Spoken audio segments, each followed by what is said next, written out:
Hi guys, welcome back. Please subscribe to my YouTube channel. Please let me know how I'm doing and let me know if there's anything in particular you'd like to me to discuss. If anybody doesn't know, that I run an online support group called Phoenix Rising Surviving Abuse and Trauma, and we're a private group and you can find us on Facebook.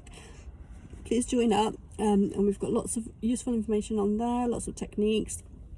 We have lots of fun and support each other and help each other through whatever you're going through. You can post it on there, you can ask for help and advice and support, or you can share experiences, you can share ideas, and it's just a great environment. It's like being part of your own family, and most of us, or a lot of us, wouldn't have had that throughout our lives. I've had 4 decades of narcissistic abuse and domestic violence, so for me to find my tribe and to find a little family that I belong to, it's amazing. It's just really a breath of fresh air. And it feels like, when they say blood is thicker than water, well, no, that's not true. Friends are the family you choose, and for me, my tribe and my warriors are amazing, and they're there for me whenever I need them.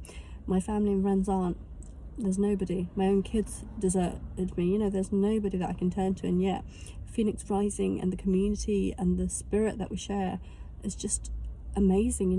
It's a platform for us all to come on and feel like we belong and we're special and we matter, and we do. Our voices matter, our experiences matter. We should be allowed to share what's happened to us. So today I've done a video earlier on about being let down by the system, which is just generally like how I feel. I was recently I came across our council marking the deaths of victims of domestic violence, and they laid shoes out in the Guildhall in Southampton, and when I saw that, I was just so angry. I just had the most horrendous couple of weeks with my ex being so abusive and intimidating me and bullying me and threatening me and telling me that I have to sign the divorce papers, I have to sign the financial settlement without seeing any of his finances. I'm not allowed to see his finances. But I have to sign to say that I have. So in effect, I have to lie to the court and say that I've seen everything when I haven't, and that I'm happy not to have anything from him. Or otherwise, he was bullying and intimidating me, saying he's going to take the equity on the house, he's going to take back every penny he's put into the house, in bills and utilities. He's going to make things difficult for me. He's going to drag it out in court. I'm going to have to pay for solicitors' fees and things which I can't afford, and he knows that. So, but when I went to the police, they did nothing. They said because it's on the basis of the divorce and the finances, it's a civil matter, it's not a criminal matter. But it's not the subject matter of why he's intimidating and threatening me and saying horrible things. It's the fact that he is intimidating and threatening me. That is coercive control. That is post-separation spousal abuse, and that is part of the Domestic Violence 2020 Act, when coercive control and post-separation spousal abuse was included in that, and it was revised to include it. And victims should have accountability. Victims should be allowed to prosecute their abusers, and yet we are told we need physical evidence. Without physical evidence, we can't take a case trial. We can't get the backing of the CPS. We can't have our abusers held accountable. I've had 4 decades of abuse, from child abuse, childhood molestation, domestic violence, forced marriage, child bride, honour-based abuse, ongoing coercive control, narcissism, everything you can think of. And yet not a single person has been held accountable. Not a single person has been made to apologise to me or compensate for what they've put me through. There's nothing. I have witnesses who have witnessed incidents. I have text messages that confirm things. I have disclosed the abuse to so many people, and yet none of it matters. There is no way I can get justice. There is no way that my accusers will be held accountable for their behaviour and the pain and the suffering they've caused me. It doesn't matter. I'm the one left to pick up the pieces. I'm the one left to bring up 2 children on my own. I can't work. I can't change my hours. I can't increase my hours and get more pay. I've got a mortgage. I've got bills to pay. I've got so much to pay, and I'm not allowed to, and I get no help, no support, no financial assistance, no legal aid, no advisors. It's like a vicious cycle, and you are stuck in this cycle. I am the strongest person I know. I can't imagine anybody else who's been through 4 decades of abuse, everything you can think of, stood up to the whole world, stood up to her whole family. I've got 6 siblings, my mother, my cousins, my exes, their families, their friends. And I have literally stood up to everybody on my own each time without any help and support. Minimal, friends to support me. I literally cannot say that I have a single best friend. I have a single friend that I can turn to, because everybody seems to have betrayed me. They either believe the lies, they believe the smear campaigns, they try and discredit me, they try and gaslight me, they try and manipulate me. And I've just been into the police station to report my ex again, for nothing, on their insistence, even though I kept telling them there's no point in me coming in and giving a statement, because as far as I know, you will do nothing. I just want it logged on the system that he's done this. I know there's no point in me trying to prosecute him, there's no point in me trying to get him arrested or hold him accountable for anything, but if you just log it on there, at least it's on there and I've said it. And because I made some sarcastic comments about the fact that they're not going to do anything about it, and the police officer was saying, oh, that's a bit condescending, or that's a bit patronising. Oh, I'm sorry, did one of my comments sound patronising to you? Did it sound manipulative, or did it sound gaslighting to you? Because I've had 4 decades of that, mate. I might have just made 1 or 2 comments to you that you didn't like, and you said I was being patronising. I have had 4 decades of everybody around me doing this to me, day in, day out, and you do nothing about it. And I can't make a comment because I'm angry or upset or frustrated. That you sit there and you waste more time of mine insisting I come in when I didn't want to come in, because I've had a good day. I've got some really good news.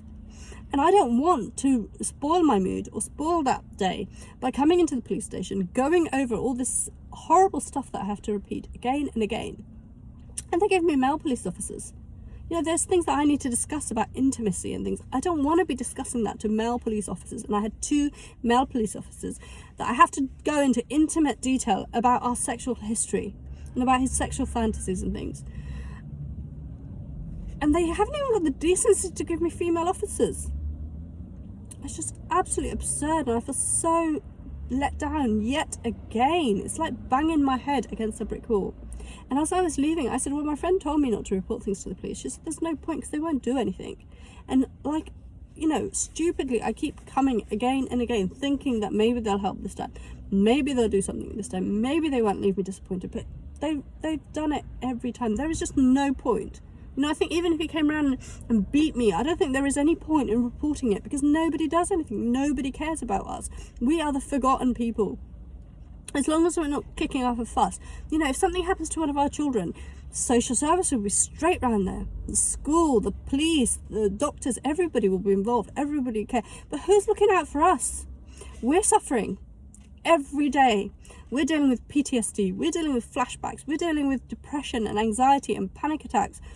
And, feeling no self-worth and no self-respect and nothing. And nobody's there to help us. Nobody's there to support us. Nobody's there to look out for us. We have to look out for ourselves. Or we have to go to support groups like my one.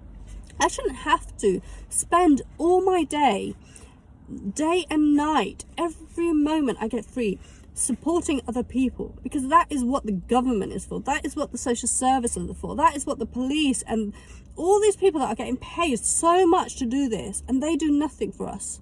They sit there and they sound condescending, and they make comments, and they don't believe us, and they have no training in narcissism and understanding in narcissism, and they tell us that there's nothing they can do. And we've wasted more hours of our time when I could have been at home with my kids, or doing something that I enjoy. I could have gone for a coffee or a lunch, or shopping or something that I enjoy, instead of wasting another 2 hours of my time at the police station for nothing. And I knew that was going to happen, and I kept telling them I don't want to go into it. And yet they still insisted that I had to go in on the back of what I told them. I had to go in and give a formal statement for them to turn around and tell me they're not doing anything. And when I asked about putting in a complaint, when I asked about copies of my records, nothing. He's not giving me anything about it. Where do I get that from? I want copies of my records from the police. I want to put in a formal complaint against the police, and they've not given me any information about it.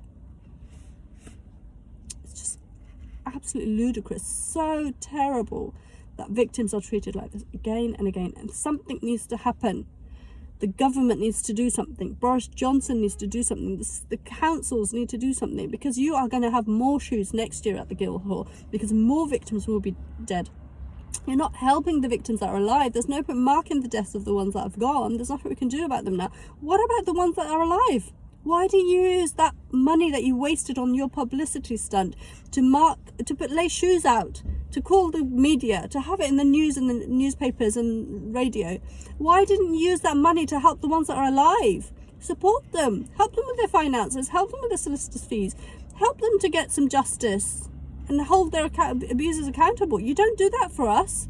We don't want to see a display of how much you care about us, because you don't care about us. If you did, we wouldn't be in this situation. We wouldn't be struggling day in, day out, trying to deal with everything all by ourselves, only for people to tell us that we're not doing enough.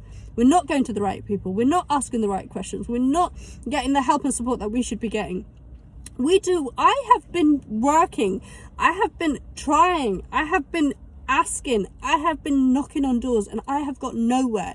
And when people tell me that I'm not doing it right, that I'm not doing enough, that I'm not working hard enough, that I'm not doing what I should be doing for myself, that I'm sitting back and expecting other people to pay for my solicitor's fees, that is absolutely disgusting and disgraceful. And I don't want to hear that from people. I don't want these people. I don't even want to speak to these people anymore that have said these things to me, because you have got no clue what I've gone through. You have got no clue about the sleepless nights, about the waking during the night, worrying about things, about the crying, about the wailing, about the praying that I've done to try and get me out of these situations, because I don't want to be in this situation. I don't want to be begging strangers for money. I don't want to be on universal credit. I don't want to be on minimum wage, eating a hand to mouth each week, each month. I don't want my kids to miss out on things. I don't want my kids to be suffering. But who's going to help me? Who's going to get me out of this hole that I'm in? No one, because no one cares. No one does anything to help. No one does anything to support us.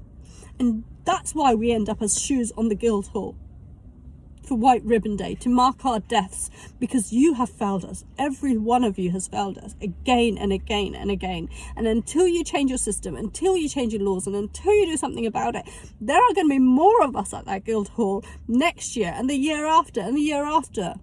Because you don't care. We don't want to see shoes at the Guildhall. We want answers, and we want results, and we want changes in the system and training and education, and judges and solicitors and police and social services who understand what we're going through, who can give us some sympathy, who can help us and not do things and make things worse for us, not take our kids from us, not threaten us with legal action, not threaten us with with sanctions and negativity. Reward us for what we've done. Reward us for our resilience and our strength and our sheer determination to not let it finish us, to make sure that something happens out of this, but we get nothing from you, and it's not good enough. You are failing us. Boris Johnson is failing us. The police, the social services, the judges, the solicitors, everyone is failing us, and we want answers, and we want it now, because it's not good enough, not by a long shot. I'm gonna leave now. Take care. Subscribe to my YouTube channel. Goodbye and stay safe.